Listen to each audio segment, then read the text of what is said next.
Assalamualaikum warahmatullahi wabarakatuh. Al-Fatihah. A'udzubillahi minasyaitonirrajim. Bismillahirrahmanirrahim. Alhamdulillahirabbil alamin arrahmanir rahim maliki yaumiddin iyyaka na'budu wa iyyaka nasta'in ihdinas siratal mustaqim siratal ladzina an'amta 'alaihim ghairil maghdubi 'alaihim waladdallin amin ya rabbal alamin.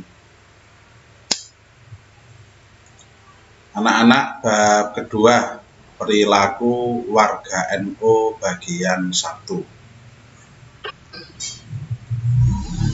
Kompetensi dasar yang harus kamu kuasai cukup banyak. Yang pertama, menyebutkan ciri perilaku keagamaan NU. Menyebutkan ciri perilaku keagamaan di bidang akidah. Menyebutkan ciri perilaku keagamaan di bidang fikih atau syariah. Menyebutkan ciri perilaku keagamaan di bidang akhlak atau tasawuf. Yang nomor 5, menyebutkan ciri perilaku kemasyarakatan Nahdlatul Ulama.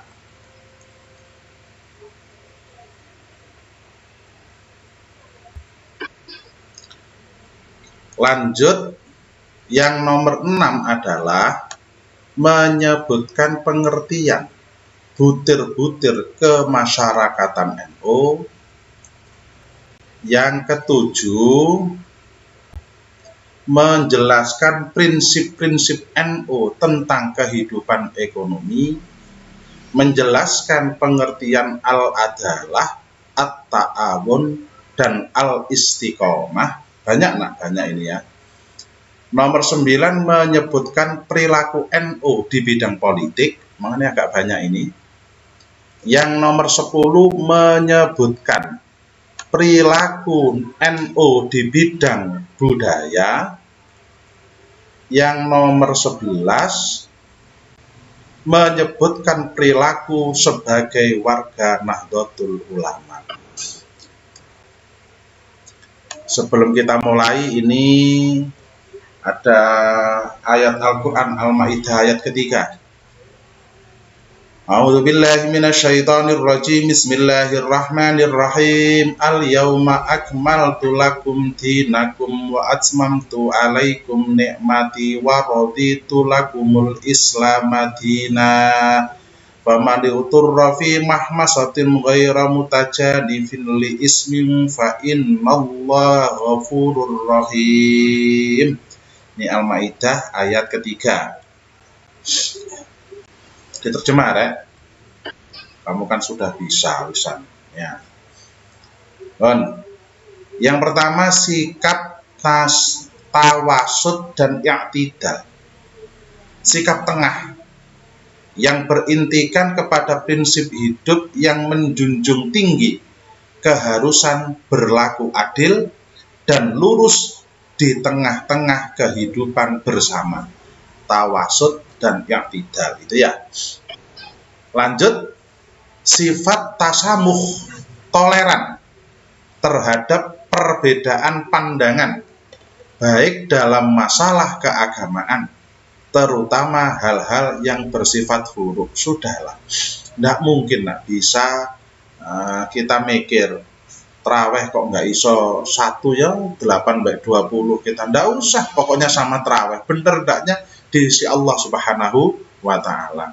Kita sebagai orang NU, kita punya dalil, kita punya hujjah, yaitulah yang kita lakukan. Ndak perlu kita saling menyalahkan. Tasamuh, tawazun, sikap seimbang dalam berkhidmat, menyerasikan khidmat kepada Allah, khidmat kepada sesama manusia, serta khidmat kepada lingkungan hidupnya. Itu wadah hablum minallah, hablum minan nas.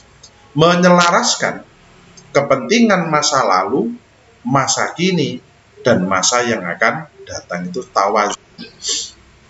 Amal ma'ruf nahi mungkar, selalu memiliki kepekaan untuk mendorong perbuatan yang baik, berguna dan bermanfaat bagi kehidupan beragama, serta menolak dan mencegah semua hal yang dapat menjerumuskan dan merendahkan nilai-nilai kehidupan. Itu memang wajib kita amal ma'ruf nahi mungkar, tapi jangan memaksa. Nah, hidayah dari Allah. Tugas kita ya amal ma'ruf nahi mungkar. Sedangkan orang itu beriman atau tidak, itu adalah urusan Allah Subhanahu wa ta'ala. Itu tentang 4 hal. Sekarang, perilaku akidah. Allah mempunyai sifat-sifat yang sempurna. Allah itu punya sifat wajib 20, mustahil 20, sifat jaiz 1, 41. Kalau ditambah sifat wajibnya Rasul ada 4, mustahilnya Rasul ada 4, jaiznya 1 sama dengan 9. 41 ditambah 9, 50. Disebut dengan aqaid 50. Apal kabeh insyaallah anak-anakku. Beriman terhadap hal-hal yang gaib. Ya biasa, yang gaib itu ya ada, kita yakin ada, walaupun tidak nampak. Gampang. Kalau kamu ditanya, kamu hidup itu karena punya ruh, setuju? Setuju. Kita kalau nggak punya ruh, mati. Tapi kalau ditanya ruhmu di mana? Nggak tahu. Ruhnya warnanya apa? Nggak tahu. Jadi banyak yang kita meyakini ada dan seyakin-yakinnya. Tapi kita tidak dapat menangkap dengan panca indera kasat kita.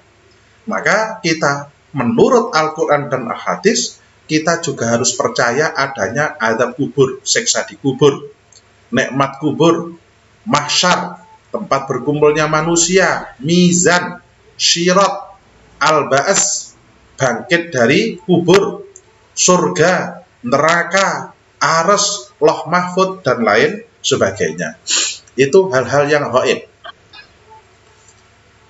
Berdoa kepada Allah secara langsung atau pakai wasilah bertawassul pelantara, sunnah hukumnya dan diberi pahala oleh Allah Subhanahu wa ta'ala. Boleh kamu doa pada Allah langsung, ya Allah saya minta umur panjang, minta husnul khotimah. Atau kamu ke makamnya Nabi, ke makamnya para wali, kamu berdoa, ya Allah dengan lantaran nabimu yang agung, aku minta apa? Boleh. Dan itu diperintah oleh Allah.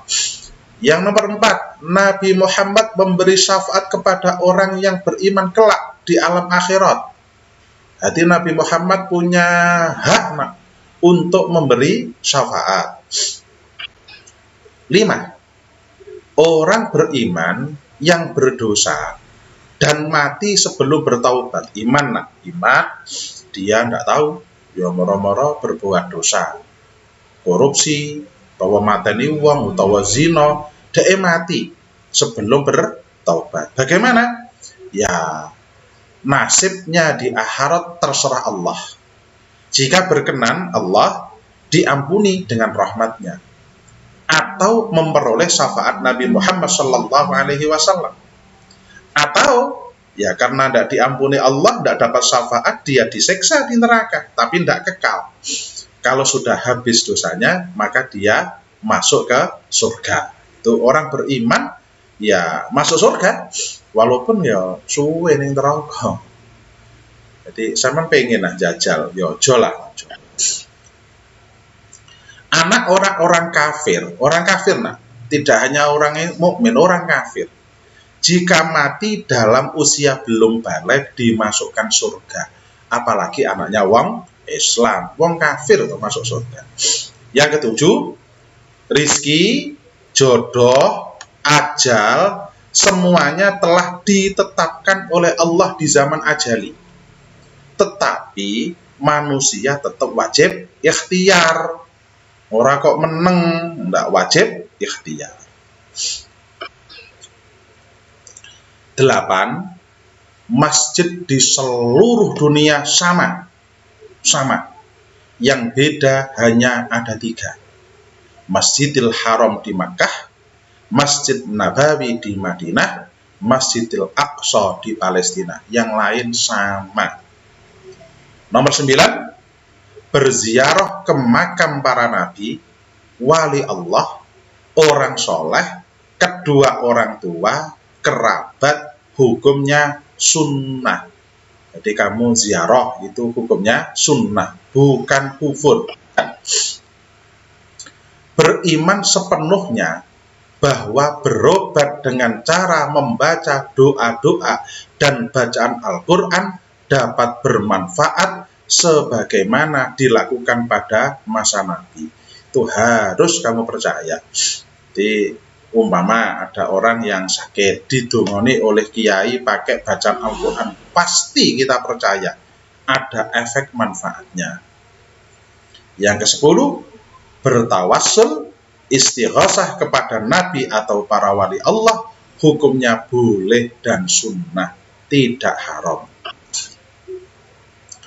12, beriman sepenuhnya terhadap mukjizat para nabi, keramat para wali. Para wali punya maunah orang-orang soleh. Maunah itu pertolongan Allah. Ya terkenal dulu di dekat kita, di Gresik itu ada anak kecil namanya Raden Samudro. Nah, Gresik. Lah itu ngajinya ke Ampel, ke Sunan Ampel. Gresik Ampel ayo atur sih. Lah itu cukup beliau berangkat dari Ampel itu sekitar jam 5 sore, sebelum maghrib sudah sampai Ampel. Nah, itu namanya itu ya karomah para wali, dan itu kita percaya. Tetapi istidrak bagi orang-orang ahli maksiat durhaka, dukun sing gak tahu sholat, paranormal, yang tidak beriman kok sampean percayai, itu tidak boleh.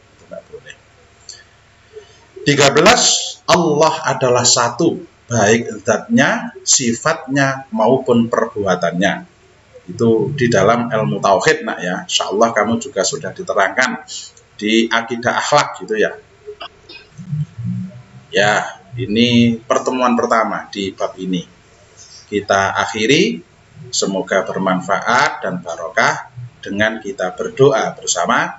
Bismillahirrahmanirrahim. Subhanakallahumma wa bihamdika asyhadu an la ilaha illa anta astaghfiruka wa atubu ilaik. Wassalamualaikum warahmatullahi wabarakatuh.